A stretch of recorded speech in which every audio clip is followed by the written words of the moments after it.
You're listening to Power 750 WAUG and online at power750.com. If you're looking for affordable health and insurance coverage, well then give Jonica Rowland of the Rowland Group a call. She's here to serve families, individuals, and small businesses. Contact her at 919-719-7211 or at 919-539-2492. Once again, contact Jonica Rowland of the Rowland Group. Welcome to the BabethomHerman Show with your host here, Herman Thomas, and certainly hope and trust that you will enjoy your early morning coffee with BabethomHerman on this beautiful Saturday morning. And I want to offer my condolences to Junior Seau family. As we all know and heard that the former NFL great apparently committed suicide in his home out in California on Wednesday morning. So certainly sad news for the San Diego Charger organization, NFL organization as a whole. And also he played with the Miami Dolphins and had a short tenure as well with the New England Patriots. So certainly, once again, prayers and condolences out to his family. Now, with that being said, we will go on later on in the program. We have a special segment involving why many think that he may have committed, just all speculation, why he may have committed suicide. He just is on a list now, joining a list of former NFL players who have, in the last few years, players with concussion-related injuries who have been committing suicide. So certainly we're going to go tie that into why people might look at Bountygate and say, well, you know, football is football.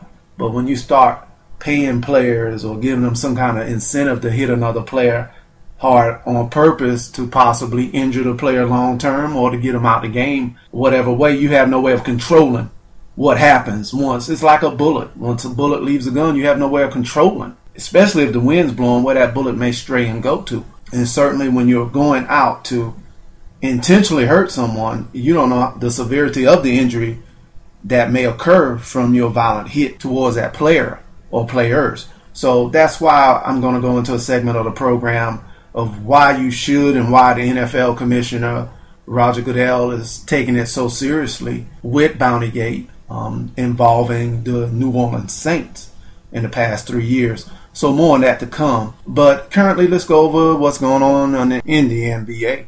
If you missed past broadcast of the BabethomHerman Show, you can feel free to go to YouTube and go to my channel at BabethomHerman. Also, feel free to follow me on Twitter at BabethomHerman. And if you have a direct message that you would like to send me personally, please send it to BabethomHerman@yahoo.com. Simple as that. Everything has BabethomHerman in it to keep things simple and easy. And also, in the NBA, what a great week it has been. Sad week for the Chicago Bulls, of course, and the New York Knicks.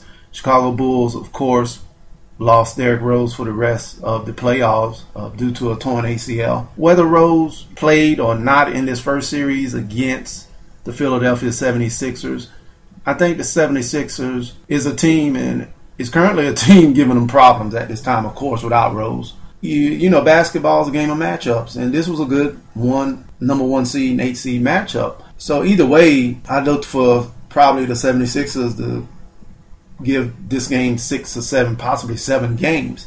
Take it to 6 or 7 games, I meant to say.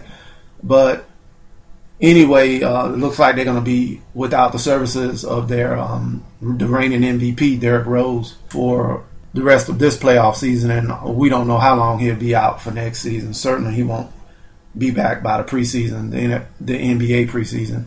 But also coming out of New York, Amari Stoudemire just had, I guess he always wanted to be a boxer, but he found out the hard way that you can't beat a fire extinguisher. He apparently, after their loss in Game 2, he just didn't get control of his emotions and just hit a object that was not going to lose, and that object was 10 times, 20 times stronger than any punch or anything that Iron Mike Tyson could have thrown his way, but back in his heyday. But he found out the hard way that a piece of equipment, metal equipment, is no joke, because he threw that jab into it and hurt his hand pretty bad.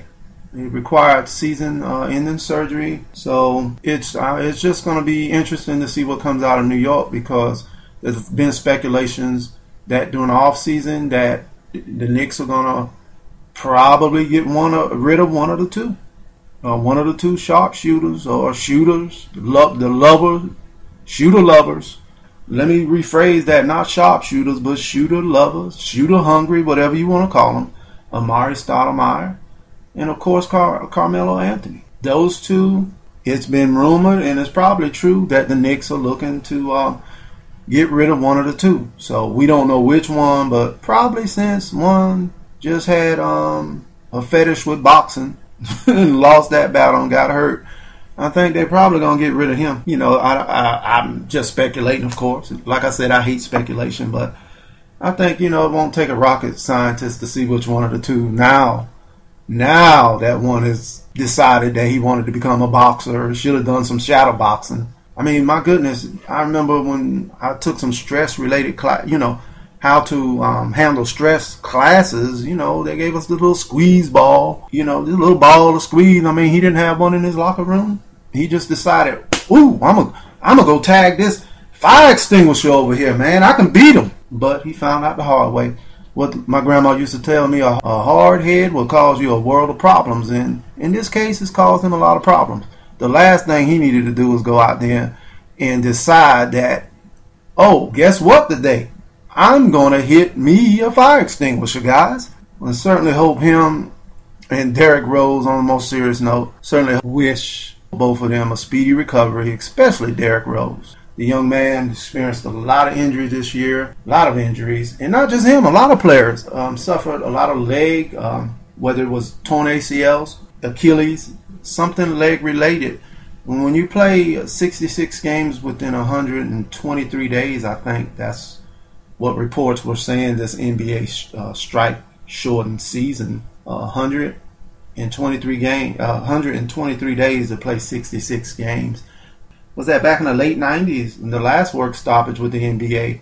When they came back, you didn't even see those type of, a lot of injuries like that. So certainly there has to be something to do with that. You know, there has to be something with it causing these injuries. And certainly we know David Stern was going to come and, you know, give you his little report that he doesn't think it had anything to do with it. But that's David Stern. I wouldn't have, you know, but if he wouldn't have made a statement, I would have been very surprised. I'd have wondered what was wrong with him. Because you know he's going to defend himself, first of all, and he's going to defend the NBA. But once again, that's NBA Commissioner David Stern for you. I expect nothing more than what he did there. A PR stunt, of course. Now, a lot of people have asked me, am I surprised by any team in the NBA playoffs?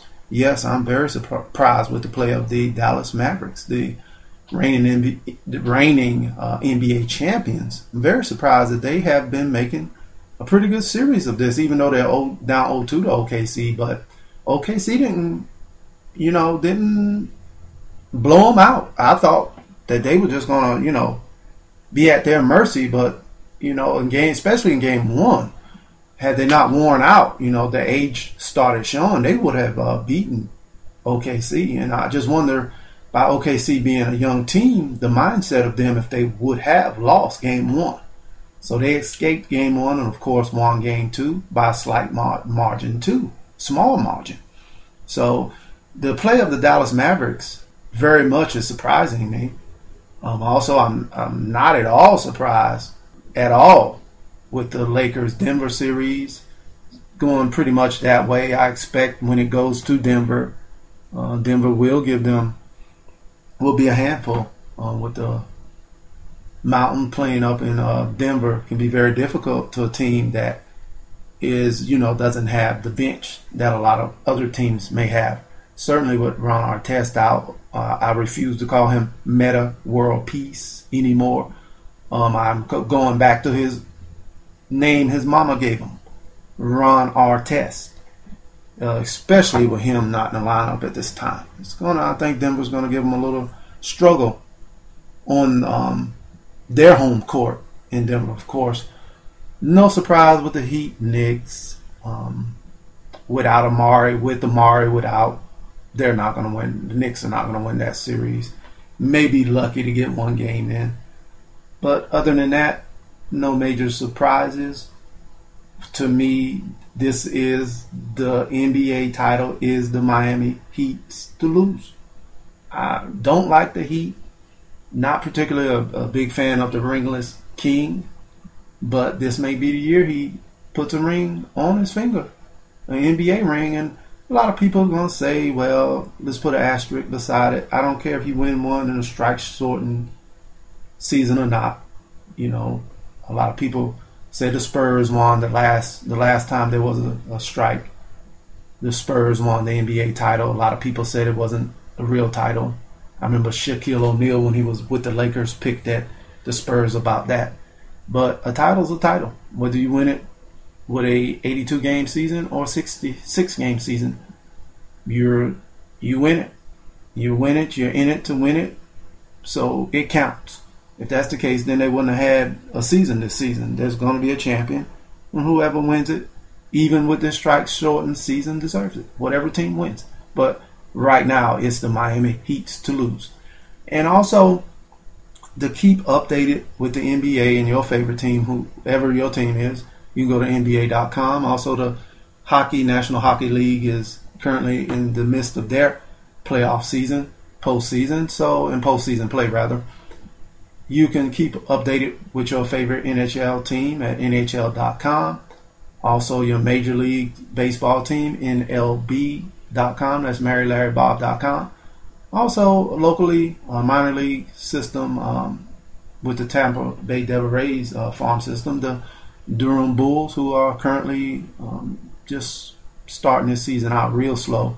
You can keep up with them at MILB.com. That's MaryInglesLarryBob.com. When I come back, I'll talk more about NFL Commissioner Roger Goodell in Bounty Gate, also the late Junior Seau. So please continue to sit back and enjoy your early morning coffee with BabethomHerman. A natural skincare studio. Now your new neighborhood skincare studio. Professional, friendly, relaxing, personalized attention. Now offering facials, natural manicures, pedicures, and waxing.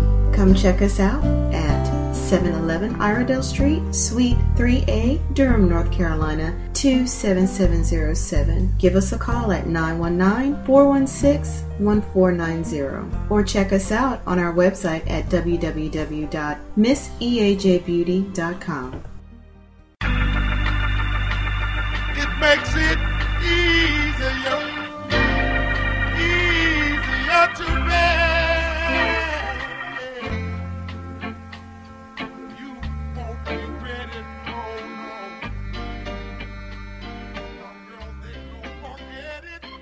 And once again, that's a Natural Skincare Studio located on Iredell Street in Durham, North Carolina. So please call Eugenia and set up your appointment.